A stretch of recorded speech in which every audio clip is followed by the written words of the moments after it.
Hello, and welcome to this episode of the Keeping Your Keys podcast. Today, we are sharing a conversation that we had about Hecuba, or Hecate, who is a tragic heroine from Greek mythology, Queen of Troy.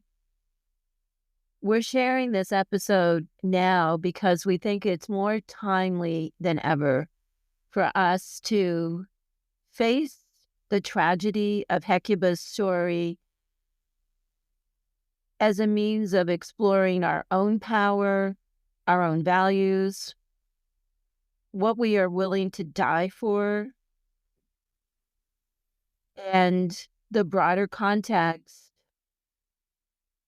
of not being able to become enslaved by the power structure. I think this is a really, really timely conversation that we had. Mm-hmm. You and I have been talking about sharing this conversation as a podcast episode for Over a year. over a year. Yeah, We know it's a heavy story. it is. We live in heavy times, and we both, I think, I know we both agree personally. We've found a lot of healing and empowerment by getting inside of this tragic tale of sorrow and loss and death and murder and disempowerment. Yeah. You've been sitting with this story for about a year now as we've really been talking about it. What are some of the key notes that you would have to share about how going inside is such a difficult story can actually bring about healing? I think the thing for me right now, especially, with everything that's happening, the political climate, this idea of disempowerment and losing everything, even when it's out of your hands, even when you do all the right things and you're the best person that you can be, like terrible, awful things can happen. And I think this story is so important because it's a chance to just really get inside of grief and sorrow and rage and feel all of those emotions and yet learn how to stand in your power. Right. And it ultimately poses a question, which is a really challenging question, but what are we actually willing to die for? And which reminds me of, as we were moving you back here to Canada, and we had a little bit of an upset at the border. And we looked at each other and we said, like, I would burn down the world for you. It's true. Yes. And so I think that's the question. It's like, I know if y'all are wondering whether or not you're up to listening to this episode, I think that's the most striking question from Hecuba. Because that day when we were thinking that, and we were like, no matter what, like, we are going to be together. Yeah. No matter what they try to do. Yeah. And it's that question, like, really seriously, in the troubled times that we live in, examine, like, what are you willing to die for? Like, what is so true to you that you would give it all up for? And I think it's also telling something else that we've been talking about, like, as we were watching the events of recent days unfold, it's also this idea of she was enslaved in some ways, but she was never a slave. Right. Right? And the idea of righteous rage. Right. And vengeance and power. And there's so much in this story.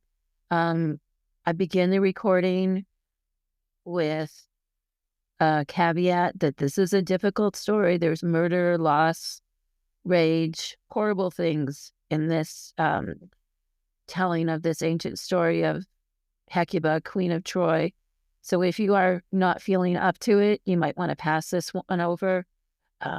revisit one of the meditations that we've been sharing recently. We felt this was the right time to share this conversation with you all.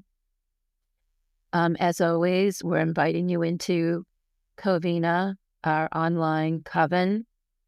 You'll find the link to join what we call the Witches Hour completely for free. We have live events almost every Saturday. Yeah. Sorry about that. Almost every Saturday. And there's also the replays. So you can find that you can join a chat. There's a refuge, a place where you can hang out and be among like-minded others, which I think community is going to be so important going forward. So you'll find that link in the show notes. We thank you for hanging in there and hanging out with us. Hail Hecate. And for this episode, hail the truly undefeatable Hecuba.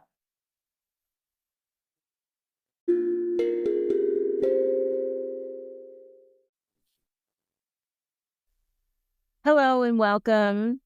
Today, Christen and I are going to be talking about Hecuba or Hecate, who was the wife of the king of Troy during its mythic fall when it was attacked by the Greeks over Queen Helen and so on. It's a complicated story. We're going to get a little bit into the story in a few minutes, but what we really wanted to discuss was this bit of the mythology around Hecuba. I think I'll use the Latin Hecuba. Hecuba, where after something horrible happens and she is justifiably outraged and acts accordingly, that in one of the versions, I think multiple versions of this story that's told, she turns into a dog. And this dog is a very, very special dog. And the dog is like a priestess or attendant of Hecate. Mm-hmm. And this really, I know it captures your attention too. Like, it completely captivates me. Like, why would Euripides and later like Ovid, why when they were telling this story, would this happen to Hecuba at the end of her very sorrowful, tragic, horrible story? She gets turned into a dog, and the dog is like an attendant priestess of Hecate. Yeah. Thoughts? Is it mercy? I know you have a lot of thoughts on this. No, I do. I have a lot of thoughts on this. Do you think it was mercy? And there are different variations of the ending. I think it could have been mercy. I do think it was mercy. And of course, we can't put ourselves into the imagination of Euripides writing 2,500 years ago, like, of course, but we can kind of explore who he was and what the culture was like at that time and why this end for a noble queen, a good queen, a benevolent queen. She was not evil or mean or any of these things. She, like a horrible fate befell her that was largely outside of her purview. And yet at the end of her life, instead of, I don't know, becoming like one of the many other creatures that in Greek mythology, people get turned into, she became a dog. So we're going to talk more about our thoughts on that in a few minutes. So maybe we should get started with just a bit of a warning. If you are here joining us for this conversation about Hecate, Hecate, or Hecuba, that this is a really difficult story with really, really horrible and upsetting aspects to it. We are going to try to reclaim Hecuba from this story and find her wisdom and power and restore her to her throne. But if you're not feeling up to a story that has lots of horribleness in it, you might want to sit this one out. So let's light our candle and start to explore Hecuba.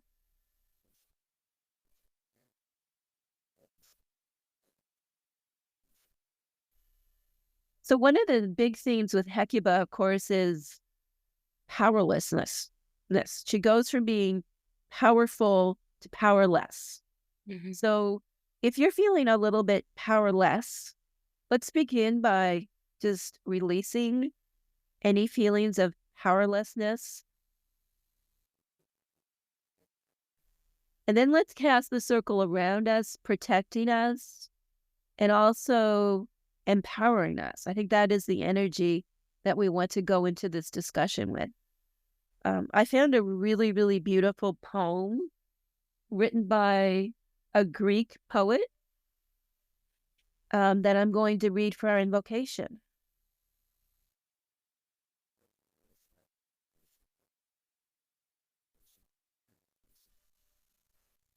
So this is Hecuba by Griva Anna, and the translation is by Marcos Dendrinos.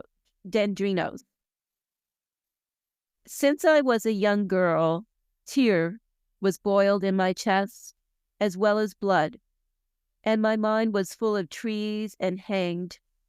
My mother was saying that this is due to my name, as it only differed a little from that of dark Hecate.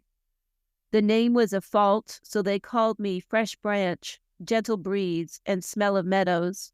For years not called, I had forgotten.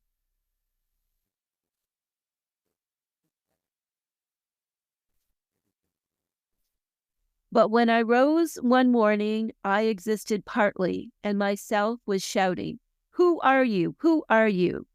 Then, as enchanted, I answered to my insides, "I am Hecuba. Hecuba, prey of myself, worker of the earthly. Hide and seek is my fate, a vessel smashed. I am Hecuba." And the goddess rose, assuming that I had called her my chosen. She told me the letter does not save you. I waited for your word, for the whole catching you. So Troy was seized as the goddess's teeth gapped mad, your walls and homes in that day it was raining. I find this poem really intrigues me. What's your reaction to this poem? To me, if you learn about the story of Hecuba, it's about a reclaiming of like divine rage and finding like I don't know, sort of owning grief. Sorry, I have to cough. So owning grief, and I really like how the author is making a play on that Hecuba and Hecate, like kind of in the English version of the Greek, and in the Greek, it's Hecabe and Hecate. Literally, it's just B and T that are different. B in Greek is beta, the second letter of the alphabet, and then T is tau. And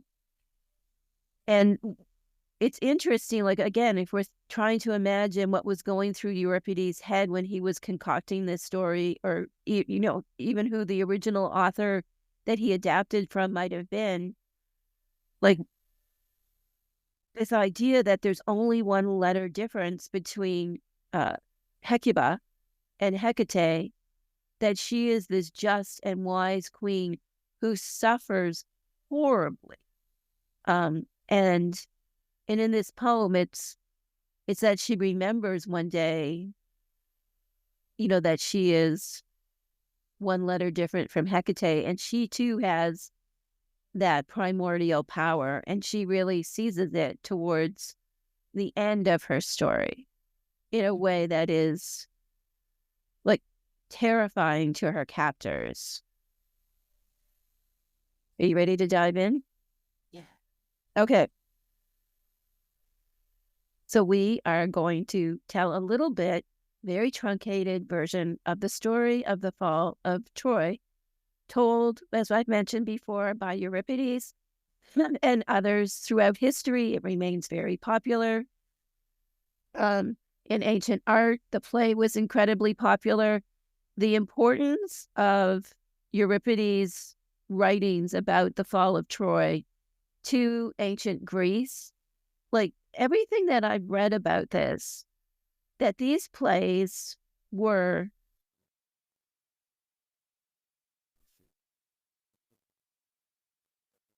a story that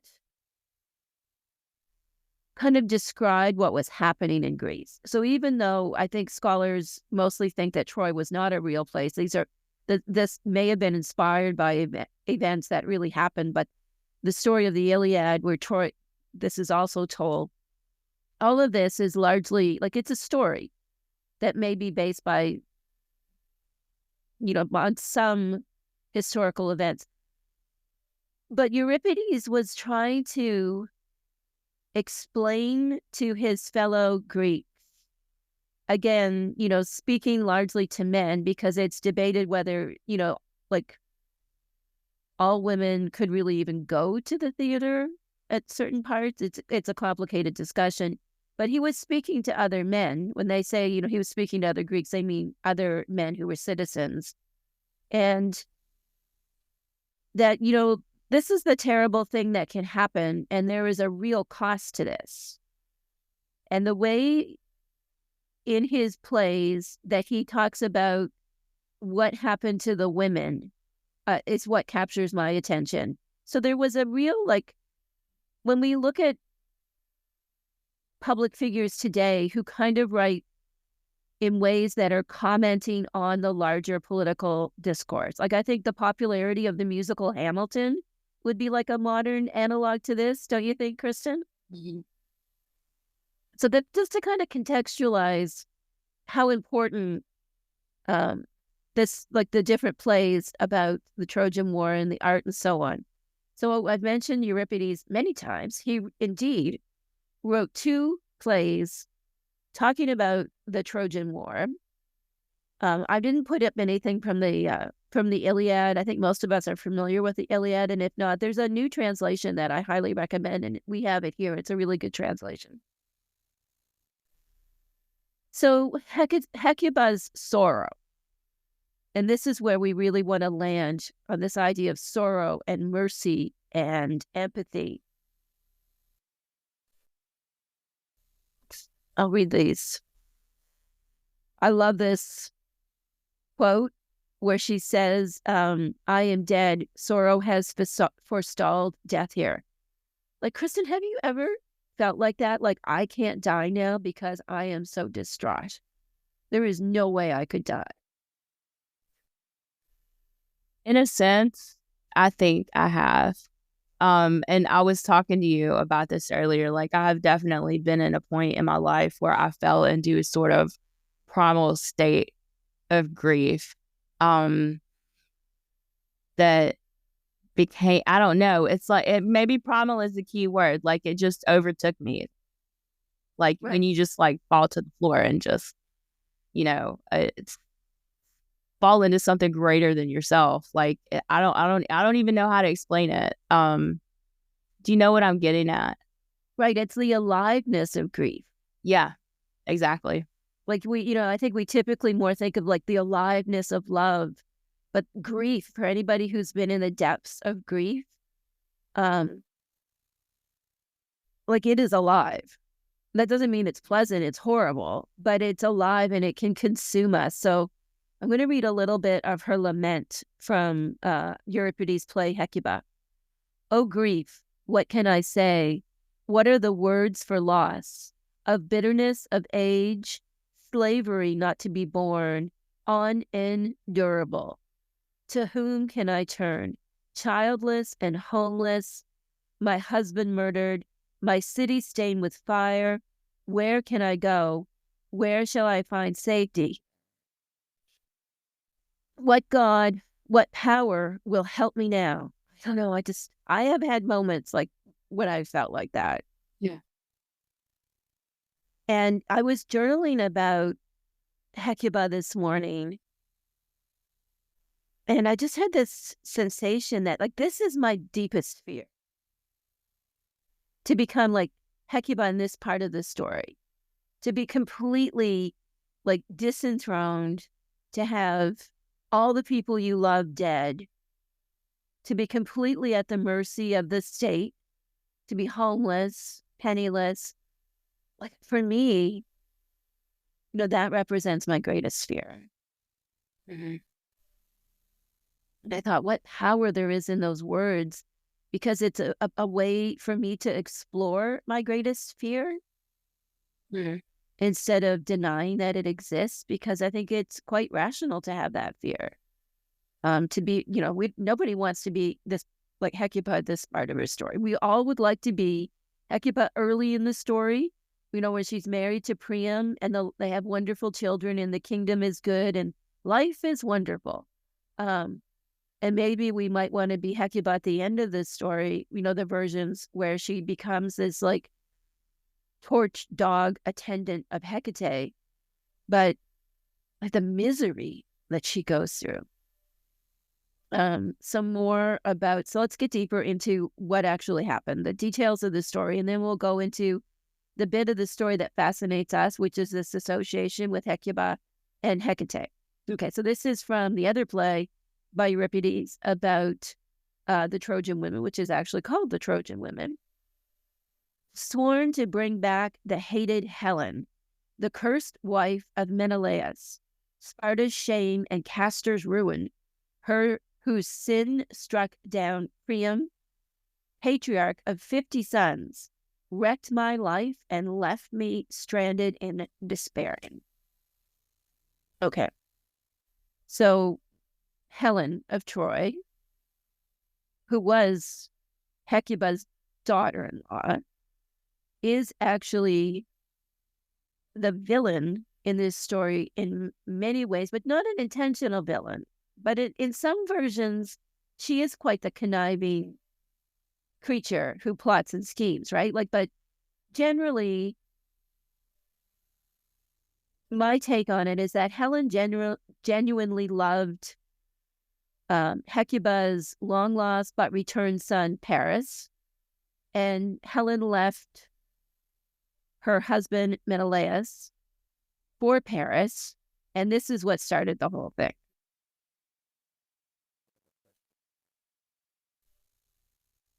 So things happen. So there is the Trojan War, and Troy falls. You may have heard about the Trojan horse and all of that business. So we're not going to do a huge overview of that. There's a show that I would recommend, which is called The Fall of Troy. That's on Netflix. It's a BBC One production, and it's actually really interesting, and I would recommend watching that. I know there was that Brad Pitt movie called Troy, but don't bother watching that, just for the pure reason that they actually eliminated the character of Hecuba from that movie. We could do a whole conversation about why Hecuba, you can't have an older woman in Hollywood, talk about that invisibility. Yeah, have you heard about that? Older actors saying that because as they're women in Hollywood, once they get older, they can't get good jobs. Oh, yeah. Yeah. And it's well, we just solved that problem because we have Brad Pitt, so we wrote out one of the most important characters in the whole story. Right. And the one character who kind of survives the whole story is Hecuba. Mm-hmm. Everybody else is dead. Mm-hmm. On the Trojan side. Okay. So this is Ovid's Metamorphoses. So with the Metamorphoses of Ovid, he is writing after the Greeks. He's writing after Euripides and talking about all of it. So he's adapting all of these earlier works. And his passage on kind of the aftermath of the fall of Troy for poor Hecuba is really, really, I kind of wanted to read the whole thing and then I was like, well, that's going to take an hour. But I pulled out a few passages. So what you need to know is that Troy has fallen. Priam, Hecuba's husband, is dead. Most of their children are dead. The children of their children have been slaughtered. The Greeks have been ruthless, as they were, in their slaughter of Hecuba's whole family, but all of the Trojans, not just the, kind of the royal family. Hecuba has been captured, and along with some surviving princesses, and then it comes to, I think it was her last surviving daughter, That's right, isn't it, Christen, her last surviving daughter? Was Cassandra her last surviving daughter? Or Polyxena is... So this is the Polyxena scene that I pulled from. And this is the business with Polyxena. It just pushes Hecuba over the edge in Ovid's retelling of this story. So Hecuba, when anger mixed with grief, forgot her years but not her bravery. That is such a good line, isn't it? And went directly to the Thracian king. For this cruel murder had been his idea, and asked him for an audience, pretending that she would give him gold that she had long kept hidden for her son. Deceived by this and by his customary avarice, the king came in secret and implored her thus: "Give your son the treasure now, Hecuba, for everything you give will go to him, as everything you've got so far given has. I swear by all the gods," which is, he's being mean. Like, it means that any riches that Hecuba or her sons have go to the Greeks. It's not going to the Trojans. She stared at him. And then I kind of passed this through. So Hecuba has been pushed too far. He's taunting her now. He's killed Polyxena. Like, she has just gone too far. He has gone too far. She has nothing left to lose. And she has remembered her bravery and forgotten her years. So she kills him, and it's particularly gory, I think, in most of the versions. In this version, she claws his eyes out. Mm-hmm. And after this happens, of course, the Greeks start to kill Hecuba by stoning her and throwing spears at her. And when this is happening, this is the passage that I find so stirring. Growling, she snapped at the stones they threw at her, and even though her jaws were meant for words, she started barking when she attempted speech. Because of this, the place has taken, and still takes, its name from the place where Hecuba, remembering the evils of that distant time, would howl across the Thracian grasslands mournfully. So others wept, and then this is just another excerpt. So others wept while Hecuba was barking, but Aurora was intent on her own grief. And even to this day, she sheds her tears, the morning dew that falls upon the world. So Hecuba's final grief and rage was anger. It was primal. She was transformed into a dog, and she barked and growled. And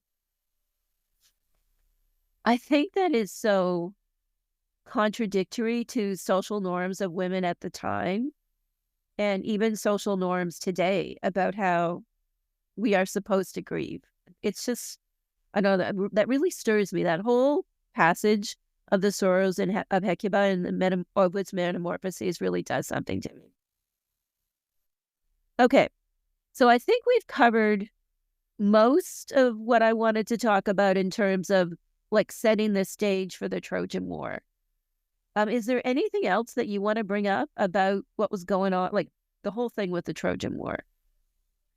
No, not necessarily, unless I kind of just, can we go back and just recap the story briefly?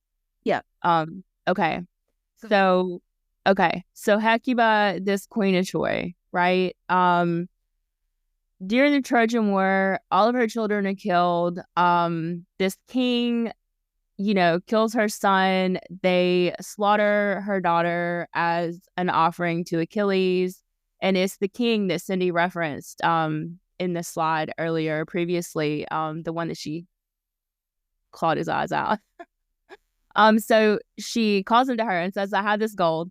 And he comes. So she blinds him and kills his children in retribution. And so there's something there for me about and keep in mind also, like, she's enslaved. Her whole family's been enslaved. Like, there's something there about this primal thing that happens, like, and comparing her to a dog, like, when you're backed into a wall, and it's kind of like women suffering the violence of this war and like fighting back. Like when I brought up righteous rage, And like it's almost like this sort of the power in grief, like the fighting back, is what's really like, what am I trying to say? It's like it really comes through in this story. And you can see how maybe when Euripides was recording this play, and later certainly when Ovid was writing about it, that they were seeing like this. We're going to talk more about the dog business in a bit, but like turning her into a dog, it was like this return to the savage and the wild in some aspects, like the howling, growling dog. Like, this is not like man's best friend. This is like a fearsome beast. And I mean, I think about that a lot in terms of this story, especially like how the Greeks viewed foreigners, for lack of a better word. So how the Greeks would have viewed the Trojans, that they were kind of savage and, potentially not like, they weren't like them. So there was always this kind of wildness in the Greeks when they were conquering lands, where they saw the ones that were defeated, where they kind of came and took over in such horrific ways. Like, the people who remained, they really just saw them as animals anyway. Like, they weren't humans. They didn't have rights or anything like that. They weren't Greek. And then being women, of course, they were disempowered even more. So, I mean, this comparison with the dog, it makes a lot of sense. And I just wanted to briefly, I guess, just add a little bit more about how important the story of the Trojan War was to the Greeks and to the Romans. So, that this was a parable that was told as kind of a cautionary tale. And interestingly, the Romans actually claimed that they were the descendants of Trojans that survived this mythic war. And there's a story, Aeneas and his family fled Troy and went on to found Rome. So it's really interesting, like this tension between the Greeks and the Romans, like all of this, there is so much that is rooted in this fable of Troy. It's like there's so much to it. And like you said, everybody gets murdered in it. And only Hecuba survives to the end of the story, and then becomes a dog. It's really fascinating. Okay, so just let's to recap. I wanted to put up a couple of things on this really amazing play called Trojan Barbie that I ran across in my research. There are actually YouTube videos on Trojan Barbie. So I wanted to give a shout out because I watched some of the performance of this play, and anyway, if you're interested in it, watch it. You won't. It's fascinating. Just to kind of situate the family tree. So Polyxena, Cassandra, she was the one who became a prophet to Apollo and couldn't lie, and then she ended up dead. I think, Christen, you should just be like, and she ended up dead, and she ended up dead. Andromache, who was the wife of Hector. Hector also ended up dead. So Hector was the son of Priam and Hecuba, Cassandra, Polyxena, Paris, and then Paris marries this Helen. And these are the key players in the myth and also in this really cool play. And what are some of the big themes that we can kind of extrapolate, whether it's from this Trojan Barbie or what does Hecuba and all of the female characters, what do they represent? And we're focusing on Hecuba today, although we could do conversations on Helen, on Cassandra, on Polyxena, on Clytemnestra, on Iphigenia. There's so many female characters in this story that we could talk about. But I really liked this quote. Hecuba represents an interesting construction of ancient womanhood.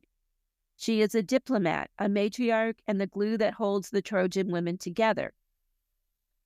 Against a backdrop of the complete subversion of normalcy, which includes the loss of two of her children, Hecuba crumbles. Similarly, Hecuba's daughter-in-law Andromache mentions that she has done everything right in her role as a wife, but yet she still faces the terrors and trauma of a world that is shattering around you. That really has a lot of weight for me, and I don't want to slide over this kind of deeper message of Hecuba's trajectory, that even when we do everything right in life, something can happen that is largely beyond our control. Yeah. That sets our life on a course that we can be really powerless over.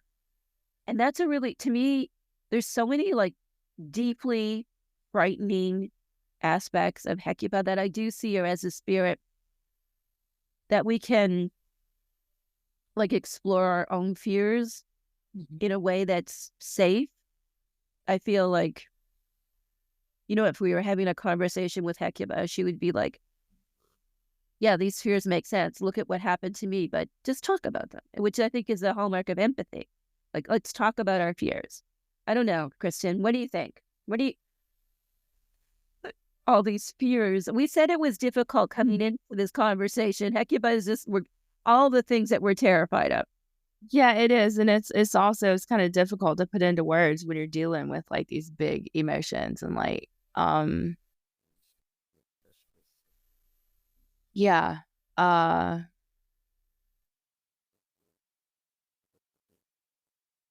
Yeah, I'm struggling. I'm struggling, Cyndi. I'm just thinking about I don't know, I've had some experiences in life when life has gotten pretty shitty. Life has kicked me to the curb. Yeah. And fortunately, my fate was not like Hecuba's. All is well now. But I'm just thinking about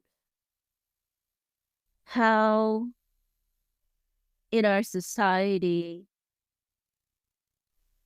that's not something we talk about openly. Right. But it's something that happens to almost everybody, no matter how devoted you are to Hecate, no matter how witchy you are, no matter how how good you try to be. That sometimes your son brings Helena Troy home, in a metaphorical sense. And then your whole world is on fire.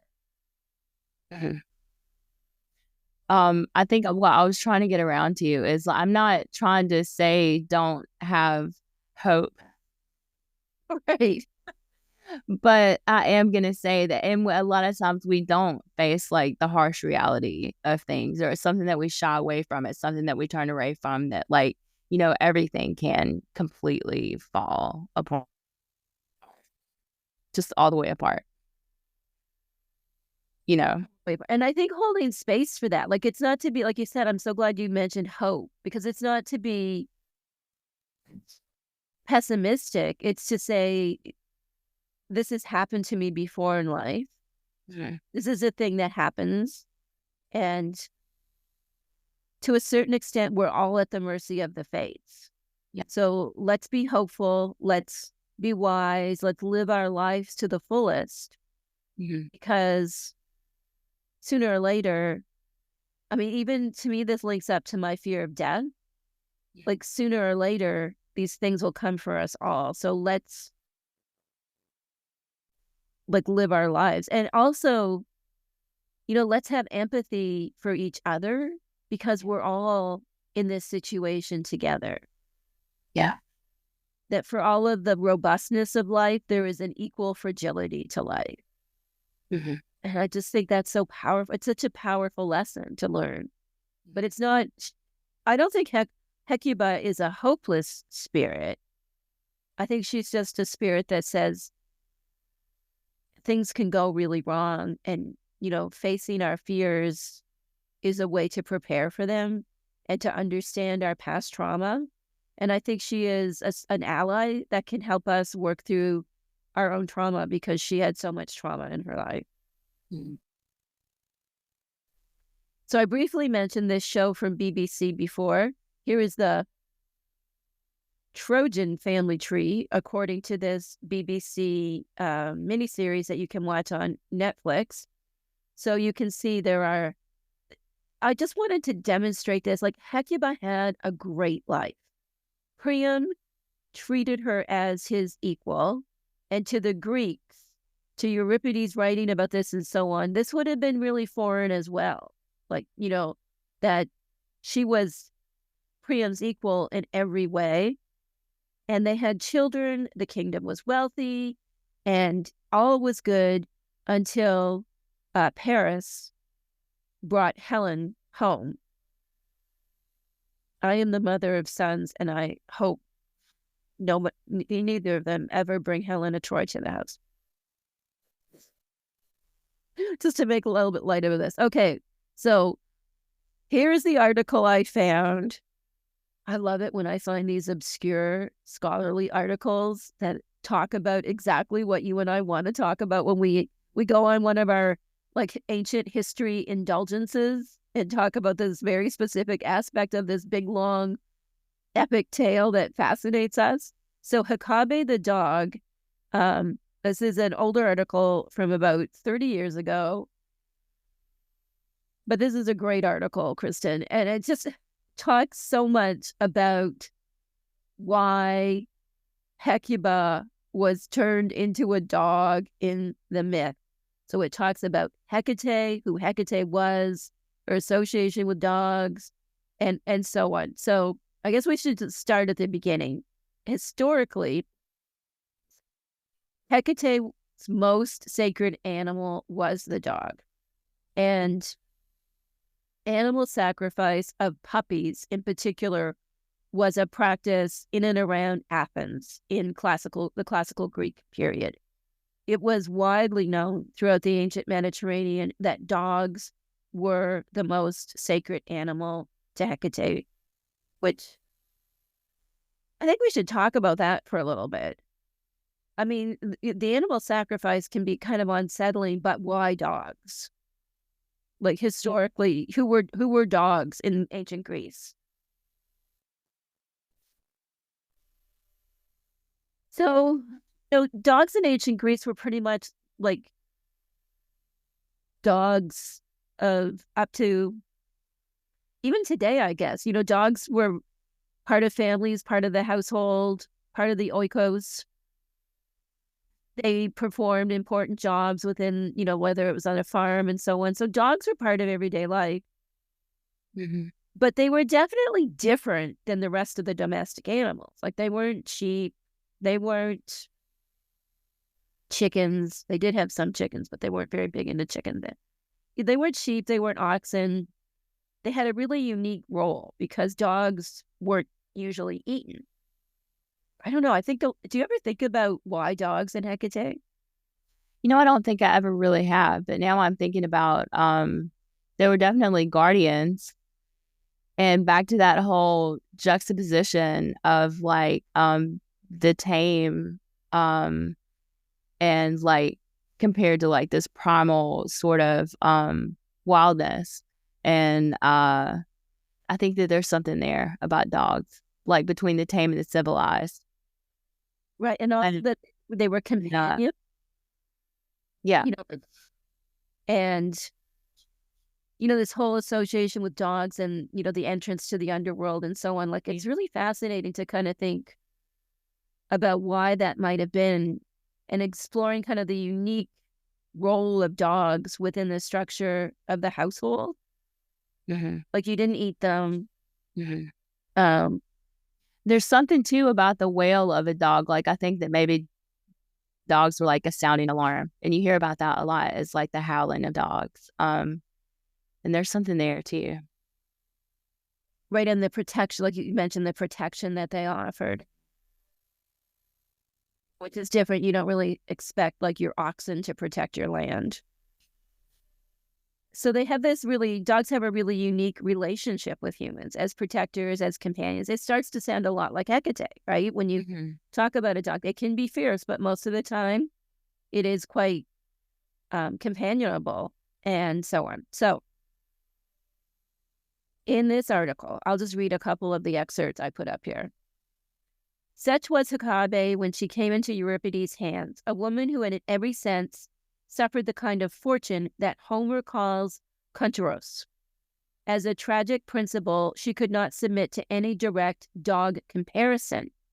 But Euripides meant to add one more child to her brood and then put her in a furious pursuit of that child's killer. And so he created a slight canine coloring, which culminates in a telling association with the Aranese dog. So like the Aranese dog, I don't know, like if you haven't heard of who the Aranese were. So the Aranese are the hounds of Hecate, basically. It's one way to describe them. So these are like Hecate's horde dogs, spirit dogs that are fierce, that have fire in their eyes and guard the gates of the underworld.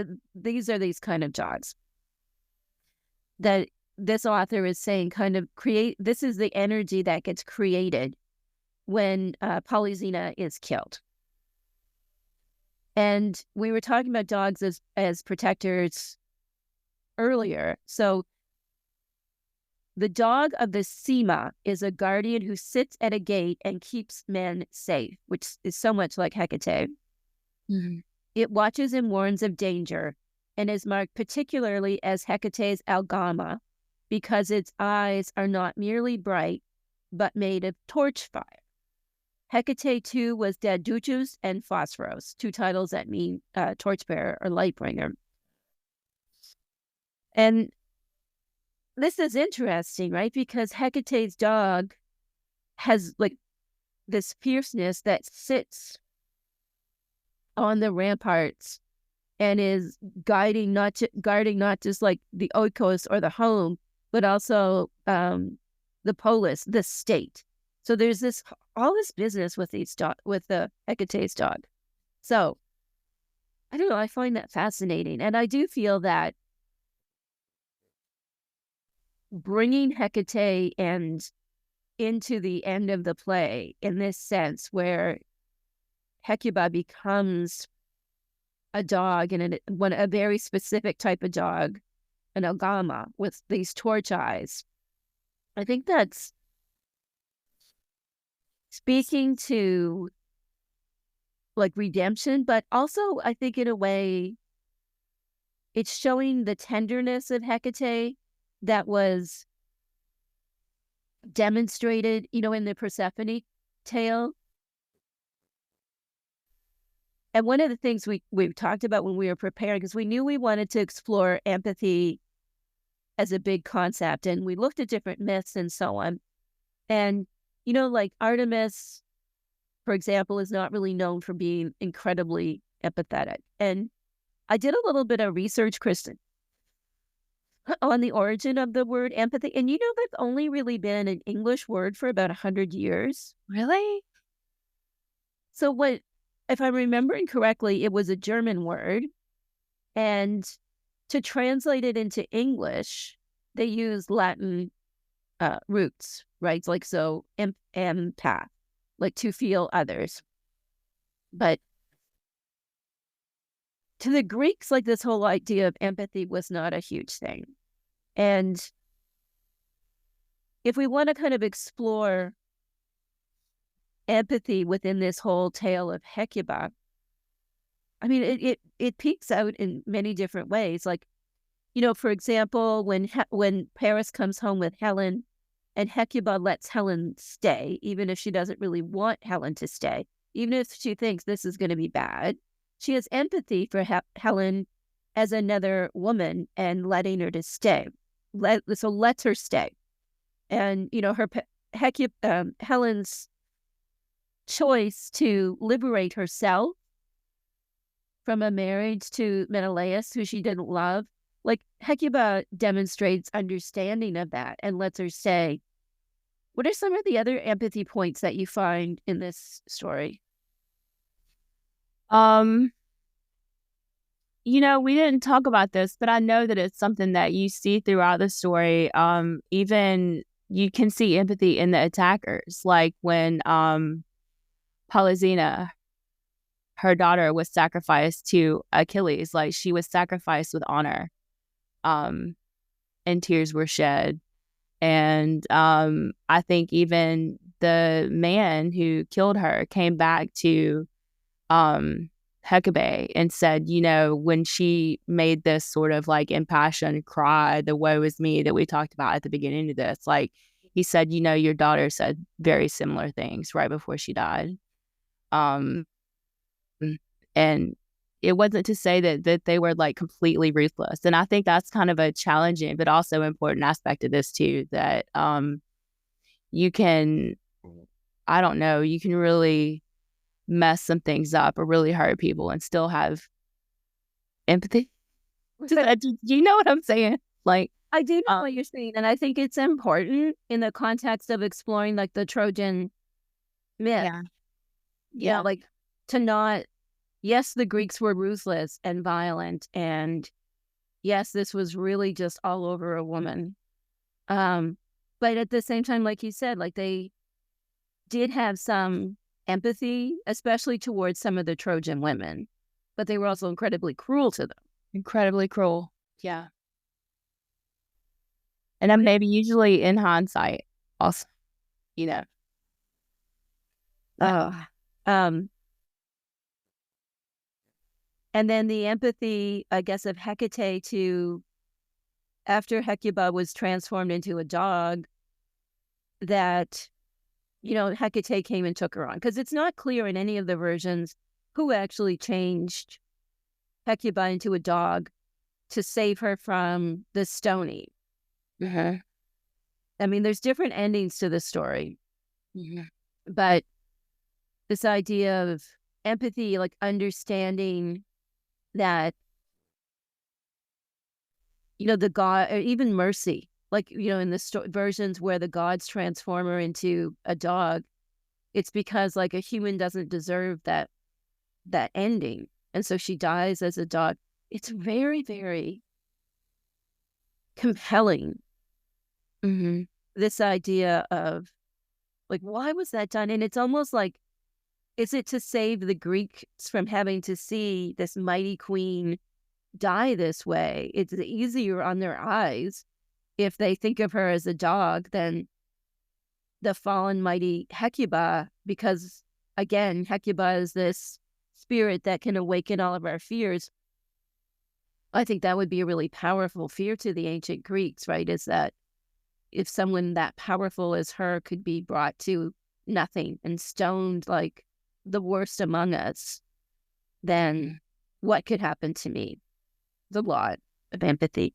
And the empathy Hecuba has for her family, obviously, not just Helen, but all of her children, and mourning their loss and understanding all of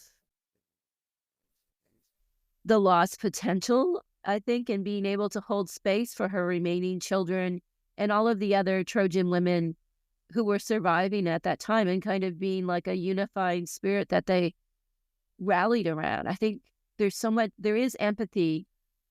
And when we are exploring our greatest fears or trying to, like, what can we take away from exploring Hecuba? I think one of the things that we can take away is that people are going through hard things, maybe not as dire as what happened in this story, but that we all have our sorrows to bear. And if we can just have a little bit of empathy and let other people have that and not have unrealistic expectations of people, I think there's a lot there in terms of Hecuba, what we can take away from us. I did want to mention 2 books by the novelist Pat Barker on reclaiming the story of the women of Troy and Hecuba. I read them both. They're really, really good. Very, very interesting reclaiming. If you liked Madeline Miller's Circe, you'll probably like these 2 books, The Silence of the Girls and The Women of Troy. And I just offer those 2 novels to you if you're fascinated by Hecuba and all of the Trojan women, that you may want to connect with her more by reading these novels. There's so much to Hecuba. So let's close with a quote from The Silence of the Girls. as an act of radical reclaiming. I think that's what this whole conversation about Hecuba has been, is an act of reclaiming her story, reclaiming women's outrage, and not just women, but all the marginalized, all those who were subjected to the whims and the violence of the powerful, in reclaiming Hecuba and putting her back on her throne and seeing her as this dog priestess of eternal Hecate. I think it's so beautiful. And I think it parallels our own reclaiming and becoming sovereign over in our lives. So there's a lot for us to take out of this. So let's end with this quote. We're going to survive our songs, our stories. They'll never be able to forget us. Decades after the last man who fought at Troy is dead, their sons will remember the songs their Trojan mothers sang to them. Will be in their dreams and in their worst nightmares too. So hail to Hecuba, and hail Hecate, of course, and to all of the Trojan women. May reclaiming them help us find some healing and overcoming of our own fears and feeling more empowered. Thanks so much for hanging out with us for this conversation. We look forward to hearing your thoughts. Bye.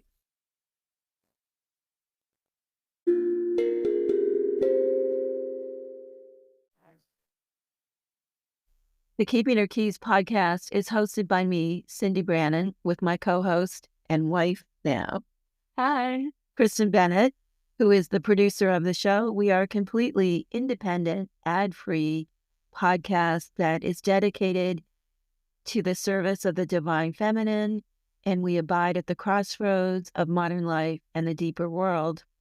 To learn more about my books or to join our online coven, you can head on over to keepingherkeys.com. Thanks for listening. If you enjoy the show, be sure to rate and review it and share an episode with your friends. Hail Hecate.